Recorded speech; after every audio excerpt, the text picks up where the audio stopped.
హరే కృష్ణ. కృష్ణుడి జననం గురించిన ఈ అద్భుతమైన కథను మనం వింటున్నప్పుడు ఈ ప్రశ్న గురించి ఆలోచిస్తూ ఉండండి. దీనికి సమాధానం కథలోనే దొరుకుతుంది. మన ఈ కథ ఒకేసారి రెండు చోట్ల జరుగుతోంది. ఊహించుకోండి. ఒక పక్క బృందావనంలో ఒక చిన్నారి రాకతో అంత ఆనందంలో మునిగి తేలుతున్నారు. కాని అదే సమయంలో ఆ పసివాడి కన్నతండ్రి వసుదేవుడు మాత్రం ఎక్కడో మధురలో కంసుడి చెరసాలలో బందీగా ఉన్నాడు. ఎంతటి విచిత్రమైన పరిస్థితి కద్. సరే, ముందుగా మనం బృందావనానికి వెళదాం. అక్కడ వాతావరణం ఎలా ఉందంటే ఎటు చూసినా పండగే. నందమహారాజు ఆ పసి బాలుడికి అంటే మన కృష్ణుడికి వేద సంప్రదాయాల ప్రకారం ఘనంగా పుట్టినరోజు వేడుకలు మొదలుపెట్టాడు. అయితే ఇది మామూలు వేడుక కాదండోయ్. అంతా శాస్త్రబద్ధంగా జరుగుతోంది. గొప్ప గొప్ప పండితులని జ్యోతిష్కులని పిలిపించారు. వాళ్ళు ఆ బాలుడు పుట్టిన సమయాన్ని బట్టి శుభమైన వేదమంత్రాలు చదువుతూ అతని జాతకాన్ని కూడా తయారు చేస్తున్నారు. ఆ చిన్నారికి అంతా మంచి జరగాలని ఎన్నెన్నో పవిత్రమైన కార్యక్రమాలు చేశారు. వేదమంత్రాలు చదివారు, దేవతలను పూజించారు, వాళ్ల వంశపితరులను కూడా స్మరించుకున్నారు. ఇక దానధర్మాలు చేసి ఆ ప్రదేశాన్ని మొత్తం శుద్ధి చేశారు. ఇక్కడ నందమహారాజు ఉదారత గురించి చెప్పుకోవాలి. అస్సలు నమ్మలేం. ఏకంగా 2,00,000 ఆవులను, వాటిని కూడా చక్కగా అలంకరించి మరీ దానం చేశారట. అంతేనా, బంగారు అంచున బట్టలతో కప్పిన ధాన్యం రాశులు, అవి కూడా కొండలంత ఎత్తున పోసి దానం చేశారు. ఈ శుభవార్త తెలియగానే ఇంకేముంది, బృందావనం మొత్తం ఒక్కటే కోలాహలం. ఆ గోపాలురు గోపికలు వాళ్ల ఆనందానికి అంతూ లేదు. తమ దగ్గరున్న మంచి మంచి బట్టలు కట్టుకుని నగలు పెట్టుకుని ఆ దివ్యమైన బాలుణ్ణి చూడ్డానికి పరుగు పరుగున వచ్చేశారు. అలా వచ్చిన గోపికలు ఆ పసికందుని చూసి ఎంతగా మురిసిపోయారో.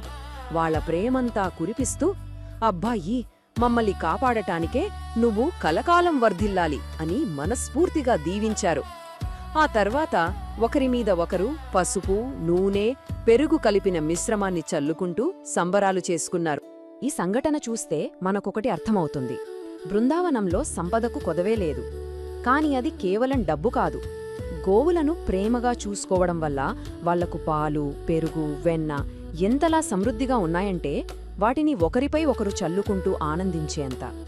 ఇది వాళ్ల నిస్వార్థమైన ప్రేమను, సంతోషాన్ని చూపిస్తోంది. సరే, బృందావనంలో ఈ వేడుకలు ఇలా జరుగుతుండగా కథలో ఒక చిన్న మలుపు. నందమహారాజు కంసుడికి కట్టాల్సిన వార్షిక పన్ను చెల్లించడానికి మధురకి బయలుదేరాడు. ఈ ప్రయాణమే ఇద్దరు ప్రాణ స్నేహితులను కలపబోతోంది. మధురకి వెళ్ళాక నందుడు తన ప్రాణ స్నేహితుడైన వసుదేవుణ్ణి కలిశాడు. అప్పుడే జైలు నుంచి విడుదలైన వసుదేవుణ్ణి చూడగానే ఇద్దరూ ఒక్కసారిగా ఆనందంతో కౌగిలించుకున్నారు. ఆ క్షణం వసుదేవుడికి ఎలా అనిపించిందంటే చనిపోయి బతికినట్టు, ఒక కొత్త జీవితం వచ్చినట్టు అనిపించింది. కాని ఆ సంతోషం పైకి మాత్రమే. లోపల వసుదేవుడి గుండెల్లో చెప్పనేని ఆందోళన. తన ఇద్దరు కొడుకులైన బలరాముడు, కృష్ణుడికి కంసుడు పంపిన రాక్షసుల వల్ల ఏమైనా ఆపద వస్తుందేమోనని భయం. అందుకే తన భయాన్ని బయటపడనీయకుండా, బృందావనంలో అంతా క్షేమమేనా అని నందుణ్ణి నెమ్మదిగా అడిగాడు. ఇప్పటివరకు సంతోషంగా సాగిన వాళ్ల సంభాషణ ఒక్కసారిగా లోతైన, విషాదభరితమైన దిశగా మారుతుంది. వసుదేవుడు ఇప్పుడు విడిపోవడం అనే ఒక పెద్ద సత్యం గురించి తన గుండెలోని బాధను బయటపెడతాడు. వసుదేవుడు ఎంత బాధతో అన్నాడంటే, మన కుటుంబమంతా ఇలా కలిసి ఉండటం చాలా బాగుంది. కాని కాలమనే ప్రవాహంలో మనం విడిపోక తప్పదు. ఆయన మన జీవితాల్ని సముద్రపు అలలపై కొట్టుకుపోయే మొక్కలతో పోలుస్తాడు.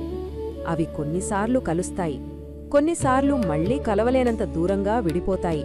మిత్రుడి బాధ చూసి నందుడు అతన్ని ఓదారుస్తూ ఒక గొప్ప విషయాన్ని చెప్పాడు. మిత్రమా, మనమందరం మన గత కర్మల ప్రకారమే నడుచుకుంటాం. మనం చేసిన పనుల ఫలితమే మన జీవితం అని చెప్తాడు. అందుకే నిజమైన జ్ఞానం ఉన్నవాడు దేనికి బాధపడడు అని ధైర్యం చెప్పాడు. ఇలాంటి లోతైన సంభాషణ తర్వాత వాళ్లు విడిపోవాల్సిన సమయం వచ్చింది. వాళ్ల కలయిక ఒక తీపి, చేదు జ్ఞాపకంగా మిగిలిపోబోతోంది. అయితే వసుదేవుడి మనసంతా తన పిల్లల మీదే ఉంది. బృందావనంలో వాళ్లకేదైనా ప్రమాదం పొంచి ఉందేమోనని ఆతృతగా ఉంది. అందుకే ఇక ఆలస్యం చెయ్యకుండా వెంటనే బృందావనానికి తిరిగి వెళ్ళిపోమని నందుణ్ణి తొందరపెట్టాడు. ఇలా వారి స్నేహపూర్వక సంభాషణ ముగిసింది. నందమహారాజు ఒకవైపు మిత్రుడి బాధను, మరోవైపు తన ఊరిలోని ఆనందాన్ని, ఈ రెండింటినీ తన మనసులో మోస్తూ బృందావనానికి తిరుగు ప్రయాణమయ్యాడు. మనం మొదట్లో ఆలోచించిన ప్రశ్న మీకు గుర్తుండే ఉంటుంది. ఓపికగా, భక్తి శ్రద్ధలతో విన్నందుకు ధన్యవాదాలు. మీకు సరైనది అనిపిస్తే మీరు ఎంచుకున్న సమాధానాన్ని కామెంట్స్లో పంచుకోవచ్చు.